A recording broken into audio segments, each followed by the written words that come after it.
김만입니다. 위클리 리포트 10월 3주차 진행하도록 하겠습니다. 이번 주 부동산 시장 어땠는지 빨리 체크해 보도록 하죠. 10월 3주차 한국 부동산원 통계이고요. 10월 16일 기준입니다. 소폭 반등했지만 아직은 제가 제목을 이렇게 달았습니다. 볼까요? 전국은 0.06에서 0.07% 약간 올랐고요. 수도권은 0.09에서 0.11, 지방은 똑같네요. 0.03, 0.03. 지난주도 0.03이었던 것 같은데요. 서울은 0.07에서 0.09. 수도권 지역하고 서울 아파트 상승이 전국의 소폭 상승을 좀 이끌었다. 그렇게 해석할 수 있을 것 같습니다. 전세는 상승이죠.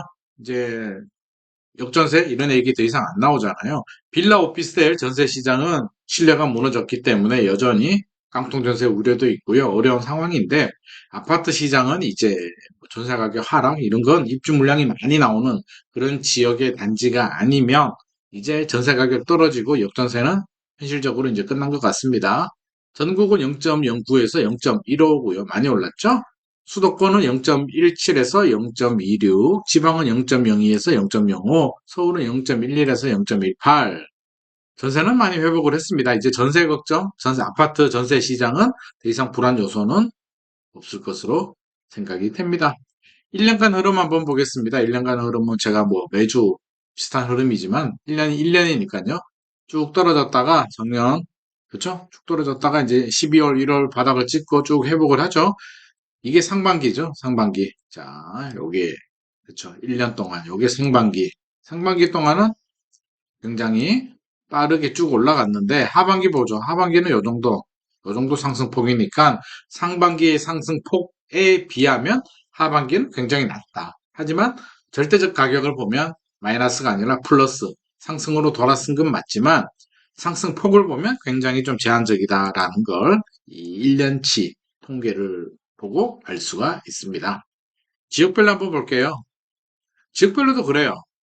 이쪽이 왼쪽이 마이너스, 이쪽이 플러스인데 부산 0.02 마이너스, 세종이 쭉쭉 올라가다가 마이너스로 전환돼 버렸어요.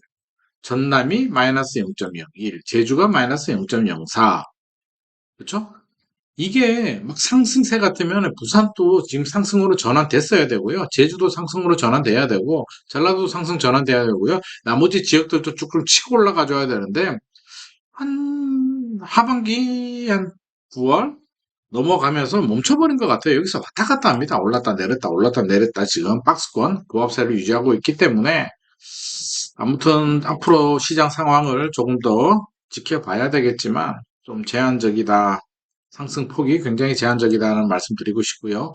조사 지역이 176개 지역인데 상승이 136개에서 137개, 하락이 27개에서 32개, 하락 지역이 오히려 늘었습니다. 고하고 13개에서 7개. 하락도, 상승도 조금 늘어났고 하락도 조금 늘어난 그런 상황이네요. 서울 수도권 조금 상세하게 보도록 하겠습니다. 서울 같은 경우는 0.07에서 0.09로 올랐다고 제가 앞에서 첫 장에서 말씀드렸는데요. 계약은 쉽지 않고 거래도 잘 안 되지만 상승세는 유지되고 있는 그런 상황인 것 같습니다. 서초구는 강남 3구, 서초구는 0.03에서 0.03 똑같네요. 똑같은데 이게 9월 1주차, 9월 1주차에는 0.13%였거든요. 그때에 비하면 오히려 내려왔고요. 9월 초보다는 강남은 0.05에서 0.1 오르긴 했는데 9월 1주차가 0.2%였으니까 9월 1주차보다는 여기 1입니다. 9월 1주차보다는 줄어들었고요. 송파구는 0.1에서 0.12인데 9월 1주차가 0.23이니까 역시 이게 막 상승세 같으면 송파구가 지금 0.3, 0.4% 정도 나와야 되는데 오히려 내려갔기 때문에 이게 힘을 좀 받지 못하고 있는 것 같습니다. 뭐 강남구의 압구정동도 있고요. 이렇게 굉장히 신고가가 나오는 그런 단지들 있는데 그런 걸 빼버리면 오히려 상승폭이 더 낮아지지 않을까. 압구정은 그들만의 리그니까. 그래서 그런 걸 빼버리면 오히려 더 상승하지 못하는 상황일 수도 있습니다. 인천, 경기 한번 볼게요. 인천은 0.1에서 0.15 조금 올랐죠. 많이 올랐는데 9월 첫 주가 0.07이었으니까 인천은 상승세를 그래도 그나마 유지하고 있는데 중구, 운남동, 서구, 청라지구 같은데 연수구, 송도 같은 데가 조금 탄력을 받고 있는 것 같고요. 경기도도 많이 올랐네요. 0.21에서 0.33%. 9월 초에 0.18이었으니까 역시 9월보다는 조금 더 오르긴 했는데 경기도라고 해서 모든 지역이 똑같은 건 아니고요. 화성시, 병정, 오양, 행신, 화정 상대적으로 좀 저가 아파트들이 몰려있는 지역들이 좀 많이 반등을 한 거로 봐서 이게 사실 굉장히 상승의 시그널이라고 보기는 어렵습니다. 돌고 이제 안 오르고 좀 적게 오른 거, 왜? 상승에 대한 피로감이 남아있기 때문에 좀 덜 오른 데를 좀 찾은 것 같습니다. 상록구는 GTX 시 호재 때문에 이렇게 조금 반등을 한 것 같습니다. 시장 분위기 꺾였나? 요게 이번 주 이슈였습니다. 핫 이슈는요. 이런 논란이 있습니다. 왜? 2020년, 2012년, 2020년, 2021년, 2012년이 아니라 2021년입니다. 오타네요. 버블이 제거되지 않았고요. 금리 인하에 대한 기대감은 무산이 됐고, 이게 올 초만 하더라도 하반기 또는 올해 말 되면 금리 내려갈 거야. 라는 희망 사항이 있었는데 지금 그런 이야기 쏙 들어갔고요. 내년에도 금리 내릴 수 있을까에 대한 불확실성, 걱정이 있습니다. 고금리 이어질 것 같고요. 뭐 일각에서는 내년에 대출이자가 10%까지 올라간다라는 너무나 무서운 이야기를 지금 또 하고 있습니다. 중동 전쟁으로 불확실성이 커졌기 때문에 투자 심리가 위축이 된 것 같고요. 집값 상승에 대한 기대감이 낮아지니까 지금 전체적으로 꺾였다, 분위기가 위축됐다, 청약 시장들도 미개하게 나오고 있는 이런 상황인데 그렇다고 해서 뭐 하락으로 전환된 건 아닙니다. 상승세가 주춤하다, 고압이다, 꺾였다, 뭐 이런 의미고요.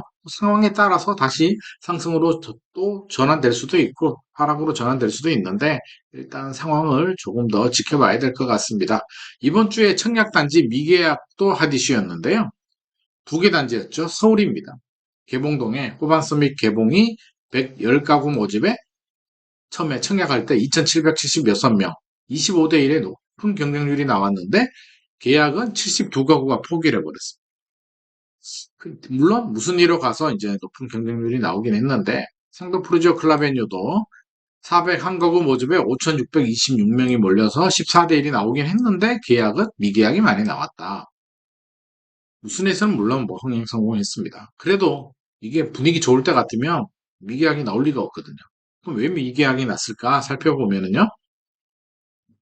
상반기 많이 올랐기 때문에 좀 피로감이 누적이 된 것 같고 여기서 얼마나 더 올라갈까에 대한 약간 좀 걱정되는 부분이 있습니다. 고금리 계속 이어질 것 같아. 중동 전쟁 앞서서 말했듯이 상승에 대한 기대감이 낮아졌기 때문에 더욱더 보수적으로 요구 수익률을 올려서 옥석을 가리고 있기 때문에 이런 결과가 나온 것 같고요. 주택산업연구원에서 분양 전망 지수를 보면 8월이 100.8, 100이 넘어가면 분양 시장을 긍정적으로 보고 100 아래로 갈수록 부정적으로 보는데 8월이 100.8이었다가 9월이 90.2, 10월이 83.8로 점점 전망 지수, 그러니까 부정적으로 보는 의견이 조금씩 더 늘어나고 있는 그런 상황입니다.